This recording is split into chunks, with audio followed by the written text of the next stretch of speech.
Good evening. Thanks for joining us today. We learned the President of the United States urged the head of a foreign power to take action against two Democratic congresswomen, American congresswomen, who are critics of his. And the head of that foreign power did just that. And in a truly Trumpian twist, late today, the president denied having pushed the foreign power while also seeming to admit that he had. Bears repeating, this is certainly not normal, except abnormal is kind of now normal. It's also a classic Trump distraction play, a way to turn the media and the public's attention away from yesterday's disastrous stock drop and fears of a recession. So keep that in mind. Nevertheless, it is worth looking at what the president just did here because, as we said, it's unprecedented. So this concerns two congresswomen, Rashida Tlaib and Ilhan Omar, who plan to visit Israel. They are, as you know, openly critical of Israeli policy, both support a boycott of Israel. And Congresswoman Omar has been criticized, including by her colleagues, and has since apologized for using anti-Semitic tropes on a number of occasions. And as you may also know, they are two of the four non-white female lawmakers whom the president has been attacking repeatedly. When you see the four congresswomen, oh, isn't that lovely? Representative Ilhan Omar.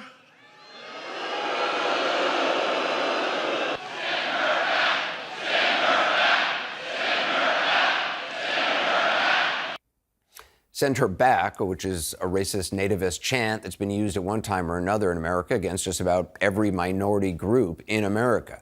A chant the president there encouraged and soaked in for 13 seconds. But as bad as that was, what the president did today is just simply something that presidents don't do, using a foreign government to punish members of a co-equal branch of government.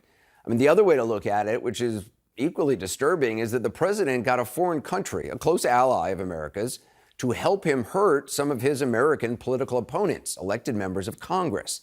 That's something that the president's taken oath not to do. They swear to uphold the Constitution, obviously, including the speech or debate clause from Article 1, which reads, in part, for any speech or debate in either house, they, meaning members of Congress, shall not be questioned in any other place.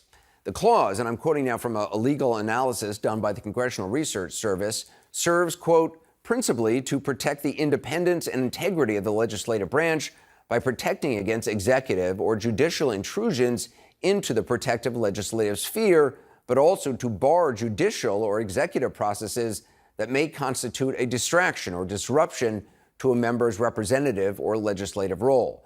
In other words, the president and the courts have a sworn duty to not interfere with duly elected lawmakers going about their jobs, which today it seems the president did, with the foreign government's help, no less.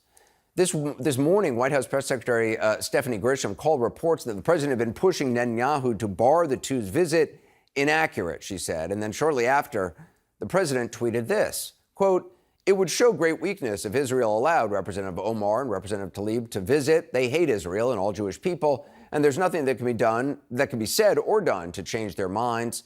Minnesota and Michigan will have a hard time putting them back in office. They are a disgrace, which is a very public pushing of Netanyahu to bar the two's visit. It's not even secret pushing. And a short time later, the Israeli government, which had apparently been leading against barring the congresswomen, reversed course and did what the president all but taunted Prime Minister Netanyahu to do, which you can argue is action Netanyahu was justified in taking because both congresswomen do support a boycott against Israel, and Israel does have an anti-boycott law. And that's what they cited in their decision. But keeping them honest, it's hard to see that as anything more than a fig leaf when the action comes immediately after the president goes online pushing such action.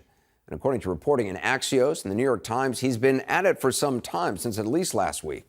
Again, the president's press secretary called those reports inaccurate, as her words, fake news. The president has not said he spoke directly to Netanyahu, and late today, the president also denied leaning on Israel, but then moments later, he seemed to admit he had. So here are the two statements the president said at the same impromptu press conference as he left for his country club as he left his country club to go to New Hampshire for a rally. In your conversations with people connected to Israel, did you encourage them to reject the Congress? No, I don't encourage or discourage. I think that if Israel allowed them to come in for the normal reasons, other than those reasons, I really believe that It would be a terrible thing for Israel. I think it would show a terrible sign. Trying to say Prime Minister Netanyahu about the congresswoman I don't want to coming. comment about who I spoke to, but I think my social media statement pretty well speaks for itself. I feel that they are so anti-Israel, so anti-Jewish. Again, if other people made that statement, there would have been hell to pay. So, but I did speak to people. Yeah, I don't want to say who I spoke to, but I did. I spoke to people. So in the space of just a few hours, the President of the United States made potentially unconstitutional demands on the head of a foreign government to do something his press secretary denied he was pushing for, and then denied it. He denied it too, while also possibly or seemingly admitting it, which is kind of an achievement without even going into the bipartisan political pushback, the geopolitical complications, or the unprecedented historical nature of all of this. And yeah, it's not even Friday. Iran and the United States have been adversaries ever since the Islamic Revolution in 1979. In the past 40 years, there have been a lot of ups and downs in the relations between these two countries, but things really started to deteriorate when President Donald Trump took office. The Iran deal was one of the worst and most one-sided transactions the United States has ever entered into. He pulled the United States out of the nuclear agreement that was set to put curbs on Iran's nuclear program, but also give Iran sanctions relief. Well, President Trump said that sanctions relief would immediately go away. The U.S. also continued hitting Iran with additional sanctions, essentially isolating the country. But it also led to a deteriorating political situation between these two countries. Essentially, what the U.S. said it wanted to weaken Iran in the Middle East and at the same time force the Iranian government back to the negotiating table with the United States. Now, none of that happened. مقامات جدید آمریکا فکر می‌کنن نقض برجام به فشار بر ایران منتهی خواهد شد. کاملا در محاسبات سیاسی خودشون اشتباه کردن. All of that also led to a confrontation between these two countries that could lead to a military confrontation. Breaking this morning, the U.S. Navy on the scene following attacks on 2 oil tankers in the Gulf of Oman. You can see flames, black smoke pouring out of one of those tankers there. The United States blamed those on Iran. These unprovoked attacks present a clear threat to international peace and security and an unacceptable campaign of escalating tension by Iran. The United States will defend its forces. The Iranians saying it wasn't them, but at the same time, that in itself has brought the situation further up to a boiling point. Now, the shooting down of a drone, of a U.S. drone, by Iranian forces over the Strait of Hormuz is certainly something that then caused a lot of tension between these two countries, brought them essentially to the brink of a military confrontation. بنای جنگ با هیچ کشوری نداریم، اما برای جنگ Iran made a big mistake. Are you willing to go to war with Iran? You'll find out. You'll find out. If a military confrontation happens, the U.S. has started beefing up its forces in the Middle Eastern region. The Iranians saying that they are very much on alert and combat ready as well.